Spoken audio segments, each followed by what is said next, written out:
सारे हमारे देश के युवा ऐसे हैं, खासतौर पर हिमाचल प्रदेश की बात करते हैं, यहाँ पर नशा बहुत पनप रहा है, युवा अधिकतर उसमें संलिप्त है, कैसे उससे छुटकारा मिल पाएगा? देखिए, नशे पे अगर बात आई है तो हमारी जो पुलिस वगैरह है, बहुत सी संस्थाएं हैं जो इसको कम करने में लगी है।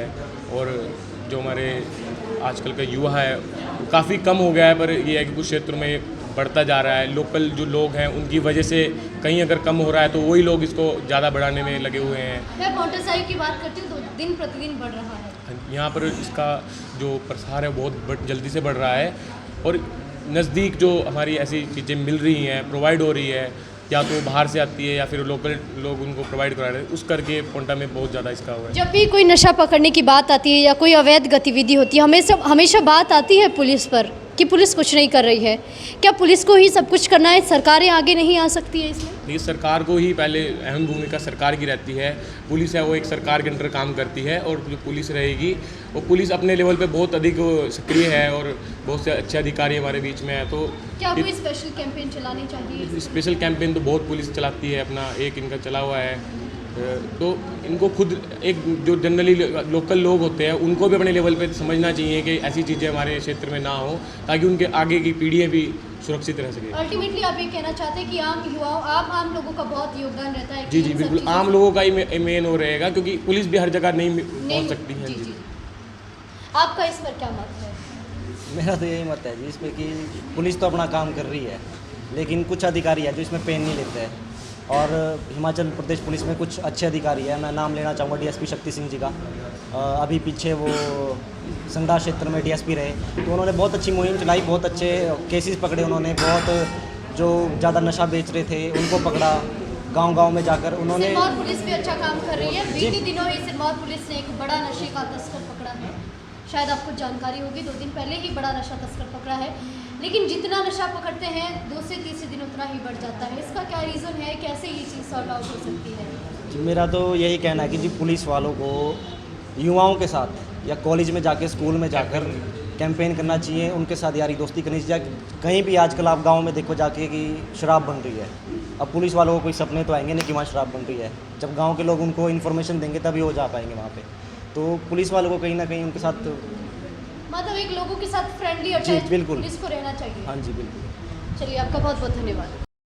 देश का रिप्रेजेंटेटिव कैसा होना चाहिए ताकि हर वर्ग का ध्यान रख सके, महिला, युवा, हर वर्ग को आगे बढ़ा सके, कैसा होना चाहिए? देखिए, मेरे अनुसार तो सभी बातों को लेकर बोला जाए तो लोग महिलाओं पर ध्यान दे रहा है, स्वास्थ्य पर ध्यान दे रहा है, धर्म जाति पर ध्यान दे रहा है। कुल मिलाकर आजकल देखा जाए तो मतलब 80% युवा, लड़की हो या लड़का, सब बेरोजगार है। सर्वे भी आया है कि 86% बेरोजगार है। अच्छा, ये पूरे हिमाचल में हम देखें इस 2-3 साल के अंतराल में कांस्टेबल की बहाली नहीं है, एसआई की बहाली नहीं है, एचपी एसएससी की बहाली नहीं है। जिस युवा या लड़की या लड़का का एज ख़त्म हो गया उसके बारे में सरकार क्या सोचती है?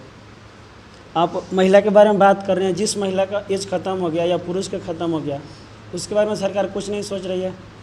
अच्छा, नया चेहरे के बारे में आप बोल रहे हैं तो चेहरा बदलना ही चाहिए, क्योंकि कोई भी अगर सत्ता में रहता है ना तो फिर मन बढ़ जाता है, अपने मन के मुताबिक काम करने लगता है।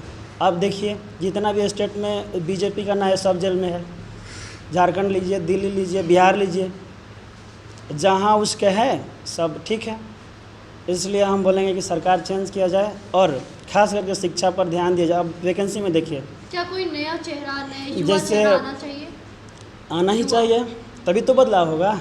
और वैकेंसी आप देख लीजिए, सेंट्रल में रेलवे की देखिए, जहाँ लाखों आ रहा है, 5000 आ रहा है, भीख के जैसा आ रहा है। जैसे होता है ना कि कहावत कि बच्चों को भूख लगती है तो माँ ध्यान देती है, वैसे ही वैकेंसी आया तो पीछे पड़ गया कि चुनाव में आ गया, वैकेंसी देना चाहिए। अब किसी भी सेक्टर में देखिए, SSC-GD में देखिए, वैकेंसी पिछले बार था, अब नहीं है।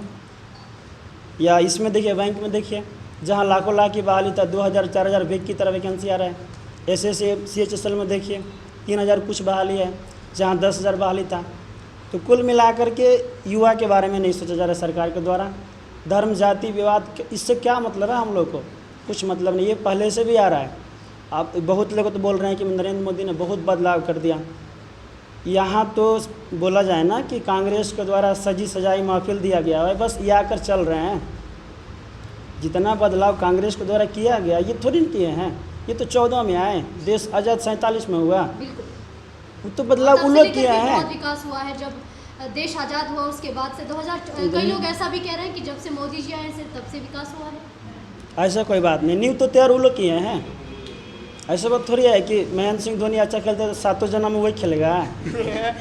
चेंज होना चाहिए ना, इसलिए खास करके युवा पर ध्यान देना चाहिए और शिक्षा पर, और शिक्षा में वैकेंसी पर।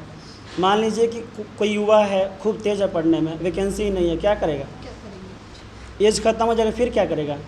इसलिए प्रत्येक साल जितना भी देना है वैकेंसी प्रत्येक साल आना चाहिए। चाहे देखिए और भी स्टेट में देख लीजिए, बिहार में सब चीज़ की वैकेंसी है, एसआई की है, बिहार एसएससी की है, कांस्टेबल की है, यूपी में भी ऐसा है, झारखंड में भी है, हिमाचल में ना है। ऐसा क्यों? अच्छा बताइए कि लोकसभा जब चुनाव आया तभी इस बात पर मुद्दा चल रहा है, फिर 4 साल के बाद जनता के लिए कोई सोचता है? कुछ नहीं सोचता है। इसलिए अगर ये बात सरकार तक पहुंचती है तो ये बात हम कहना चाहेंगे कि आप 1000, 2000, 500 जो भी वैकेंसी देना है प्रत्येक साल दीजिए, सभी सेक्टर में दीजिए। कि जिस युवा का एज ख़त्म हो जा रहा है ना, वो कहीं का नहीं रह रहा, माँ बाप क्या बोलेगा, इतना खर्च किए तुम किया क्या? इसलिए वैकेंसी पर ज़्यादा हम बात करेंगे किसी भी सेक्टर में। ठीक है, आज के समय में बिल्कुल है। युवा अपनी स्किल तो एटलीस्ट पहचान ही सकता है कि वो किस चीज़ पे मतलब बेटर कर सकता है। क्योंकि सबसे मेन बात होती है अपना स्किल पहचाना कि मैं किस काम में अच्छा हूँ। अब हर युवा को सरकारी नौकरी नहीं मिल सकती है, हर युवा बिजनेस नहीं कर सकता है, तो अपने स्किल को कैसे पहचानेंगे युवा? हर युवा अफोर्ड तो कर सकता है ना मैम। सबसे पहली बात जो नहीं कि करना युवा को, चाहता, जो नहीं कर रहे हैं युवा, मैम जो नहीं कर रहे वो भी तो कुछ काम तो करेंगे वो भी। पर मैं स्पेशली रोजगार से रिगार्डिंग बात करूंगा, मुझे और कुछ भी बात नहीं करनी है, क्योंकि यहाँ पे लोकसभा के इलेक्शन हो रहे हैं तो सरकार भी तो अपने पॉइंट ऑफ व्यू सुनेगी ना कि जो लोग मतदान दे रहे हैं सरकार के लिए। सरकार बहुत प्रलोभन हाँ। देती है, लेकिन जब सरकारें सत्ता में आ जाती है तो एकदम बदल जाती है। क्या मानते हैं ऐसा होता है? मैम जो भी सरकार, जो भी अथॉरिटी पे है, जैसे मतलब सेंटर पे बीजेपी की वो है ना, तो यहाँ पे हिमाचल में तो कांग्रेस की है ना, तो कांग्रेस ऑब्वियसली कुछ ना कुछ तो करेगी विकास। इलेक्शन के टाइम ना कुछ तो करेगी, तो वोट हमेशा लोग उनको देते हैं जो विकास करते हैं, है ना। तो मेरा पॉइंट ऑफ व्यू भी यही रहेगा कि जिस साइड विकास होगा उस साइड मेरा वोट होगा। चलिए, ये तो एक सरकार की ओर से अग्निवीर योजना युवाओं के लिए चलाई गई है, क्या ठीक है या नहीं ठीक है, या कुछ होना चाहिए, बताओ। अग्निवीर योजना हमारे लिए बहुत बेकार है, क्योंकि अगर कोई मतलब देखा जाए कि अगर कोई प्रधानमंत्री बनता है, एक दिन के लिए भी बनता है, तो उसके पूरी ज़िंदगी भर उसको पेंशन है, और अग्निवीर 4 साल बाद आके ना उसको पेंशन है ना नौकरी है, तो क्या करेगा 4 साल बाद आके? ये सबसे बड़ा मुद्दा है। अगर ऐसा करने तो जो हमारे प्रधानमंत्री है उनको भी पेंशन नहीं देनी चाहिए। फिर अगर उनको पेंशन है तो अग्निवीर को क्यों नहीं, जो देश के लिए अपनी सबकी पेंशन लगी, सबकी लगी हुई है, जो मतलब अग्निवीर की तैयारी कर रहा है, जो देश के लिए अपनी जान छोड़ कर, इसके लिए ना पेंशन है ना कुछ है, तो क्या करेगा वो? 4 साल बाद आके वो ना तो उसको नौकरी है ना कुछ रोज़गार है। फिर और एक सबसे बड़ा आरक्षण, मतलब कोई हम टेस्ट देंगे, जैसे SC ST हो गया, उनके लिए छूट है, और जो जनरल बेचारे ऐसे रहते हैं वो हर किस नंबर से रह जाते हैं, 1-2 नंबर से रह जाते हैं। ये भी सबसे बड़ा मुद्दा है। युवाओं को किस आधार पर आरक्षण मिलना चाहिए? और देखिए सबको समान होना चाहिए, जो भी कोई टेस्ट है सबको समान नंबर, कोई किसी का भेदभाव नहीं होना चाहिए इसमें। यही, और एक अग्निवीर की स्कीम ये नहीं होनी चाहिए, हट जानी चाहिए, ये परमानेंट होनी चाहिए, और पेंशन के साथ होनी चाहिए।